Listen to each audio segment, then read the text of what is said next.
Are you still glorifying the past or are you creating your future? Did you read this week's ATD letter? It's cool, bruh. I got you. I remember when Wanksta came out in 2002. I was graduating high school. It reminds me, we all have that friend, that neighbor who's always talking about the glory days. Back in my day, high school, college, or the army. Bruh, just live in the moment. What you doing now? Time waits for no man. There's no time like the present. Welcome back to the channel. I'm Drew, and this is the ATD Chronicles. Here I unload insights from the ATD letter, which goes out every Friday to help you engineer tools to attack the day. We're all guilty of it. You know, sometimes when you live in the past or you think about the glory days, you think about the time, back in high school or like I said, back in the military. Those are good memories, good moments, good points in time where you realize life was good. But you never want to dwell in that. You don't want to be the guy, you don't want to be the person who's always talking about what you used to have. And if you are constantly thinking about what you used to have, you really need to think about what are you doing now and why you can't be in the moment. I mean, think about it. Why are you concerned with what you used to do? And if you're so concerned with it, why don't you do what you can now to make you be able to enjoy now? It's just that easy. So at one point, everybody knew me, always having a tight shirt on. Heck, if you really know me, back in the day, I always had my shirt off. And it was something that I held on to because it was my walking billboard. It was a staple of who I was. I still am that person. I'm still fit. I'm still in shape. It's still a focus and a standard and a priority for me. But when you shift and you elevate and you change, your priorities change and shift. Things that once were important are no longer as such.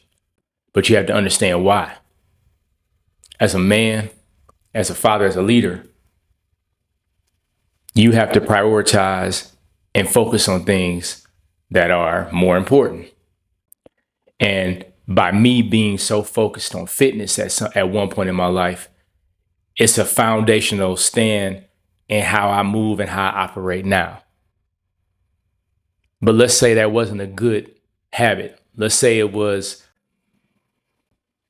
constantly hustling, constantly trying to make a certain amount of money in a negative way.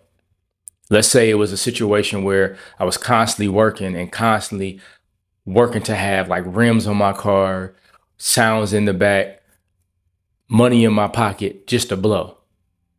That sets a level and a standard too. One, because it shows how vain you are, just like you could say how vain I may have been in the past with how I looked, how I cared about, and how I wanted to show that off. There's nothing wrong with being in shape. It's nothing wrong with wanting money. It's nothing wrong with wanting nice things.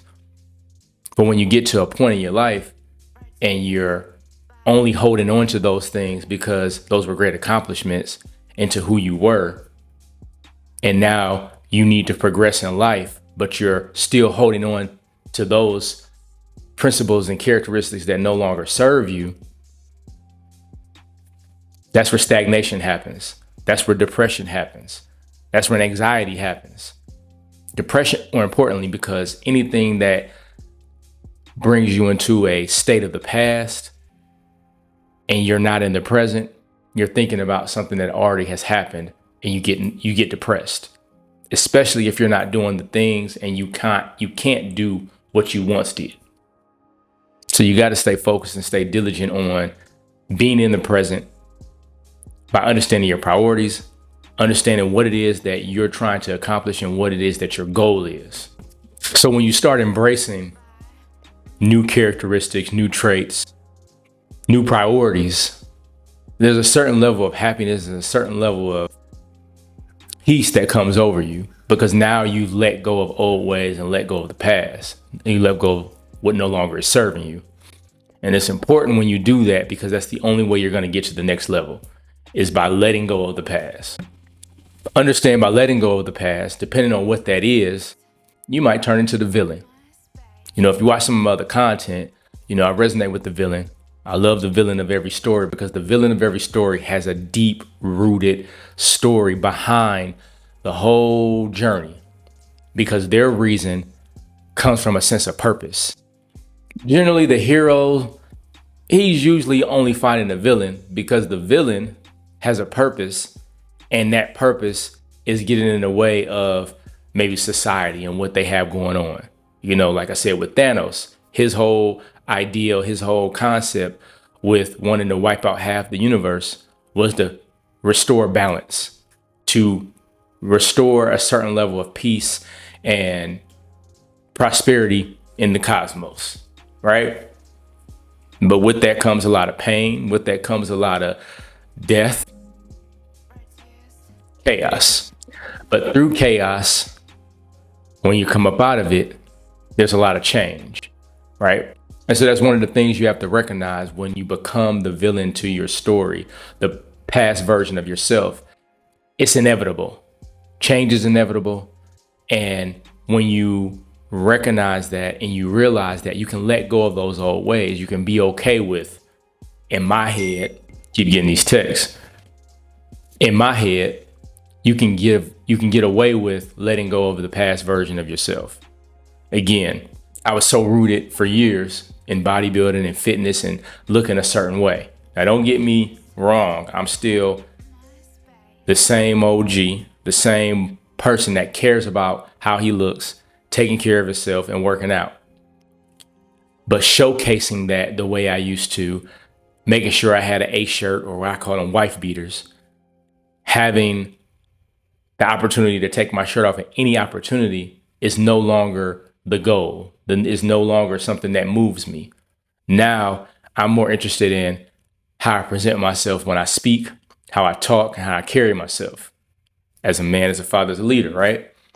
But being in shape at the end of the day is a staple, and it's something that I pride myself on, but I don't need to show it off. When I put on a suit, when I get a tailored suit, when I put on a certain attire, you can see my silhouette, you can see my shape in it. And at the end of the day, anybody that knows anything knows, oh, he takes care of himself. So the walking billboard, the judging a book by its cover, I've already carried that, you know? So you have to go deeper. So now when you get to the point of articulating yourself and explaining and having a conversation, you can hear the words and how I convey my thoughts, which is something I worked on through this YouTube channel. And over time, I've removed the need to say and various things that had me looking as if I was unsure of myself and unconfident. This is the way of a man. This is the way of letting go of old ways and being a leader, understanding you letting go of what no longer serves you. So I put a lot more details of how you can do the same and craft your own blueprint, create plans to execute and change and transform your life. So check it out on the ATD letter, which will be a link at the bottom describing how to get subscribed and how to sign up. Totally free, just executed plans on how to help you engineer tools to attack the day. So in order to execute, in order to get to the next level and let go of old ways, you have to manage your time. If you're not a master of your time, then your time will be mastered for you, and you will no longer be in the present moment. Because when you don't master your own time, when you don't handle your own schedule and other people do, then you're always thinking about what you could and should be doing. So understanding and managing your time is also important. By managing your time, you create stepping stones to the standard of how you want to live, how you want to operate. And if you don't set standards for your life, you can never reach goals, because the goal, when somebody else sets those standards, whether it be working a job, whether it be your wife, your children, if you don't set standards and set a minimum viable standard, then that goal of whatever needs to be attained can always be moved on you. The goalpost can be moved at any point in time. But if you understand what your standards are, then you can move the goal as you see fit. You could be a master of time. You could be a master of your abilities. You could be a master, period. And you should as well pay attention to when you have bouts of chaos, bouts of disruption and distractions in your life. That usually means something's out of whack. That means something you're not doing, you're not capable of doing. You're not controlling your time. You're not controlling yourself. You're not being disciplined. And so for a period of time, I kept having this happen. And so what you have to do when you have situations like that is you have to document, you have to pay attention to the patterns and figure out strategies. And I kept trying and I kept trying. And when you keep trying to master things and you keep failing, you're learning lessons. And those lessons are supposed to allow change. Now, when this happens periodically, like it did for me, you become almost immune to understanding what's happening.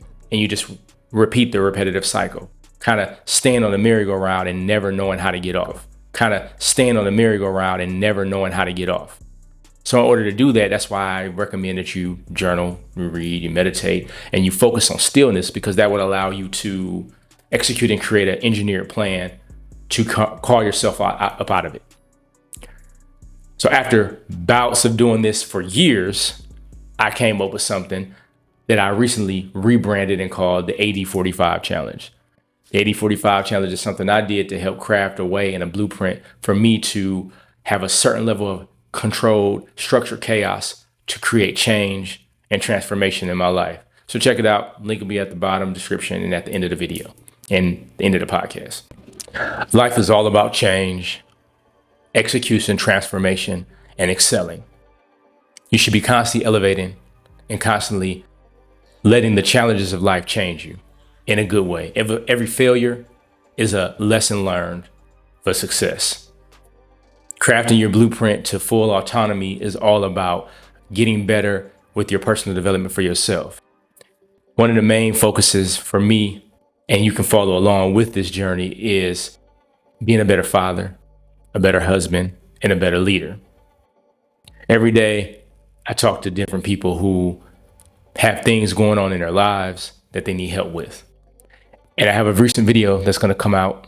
It won't be a podcast, so you won't be able to listen to it, but you have to check it out on YouTube. A good buddy of mine, Terry Warfield, posted a video and he had a dilemma. And I came up with an answer and a solution for him. So if you're interested and you want strategy sessions on how to craft and create your own blueprint, check out this video that I'll be posting at the end of this video. You'll be able to check it out. It's his road to 100,000 subscribers. If it doesn't challenge you, it doesn't change you. And that's one of the main things you've heard on this channel several times. And I say that because every man that goes through changes has to go on a journey. And through that journey, you have a series of challenges. And sometimes you need help along the way. Nothing done great is ever done by yourself. Don't let the people fool you on the self-made. That's a self-defeating belief that you can do everything on your own. No one can do anything on their own unless you are God. And we are made in his image, but you can never do it alone. So if you need help, link is at the bottom. I'm always here to help, always here to have a conversation. So please like, share, subscribe, continue to follow along the journey, continue to reach out to me, DM me. I love to speak to y'all. The road ahead is long and hard. No place for the weak. You must be a warrior. Attack the day.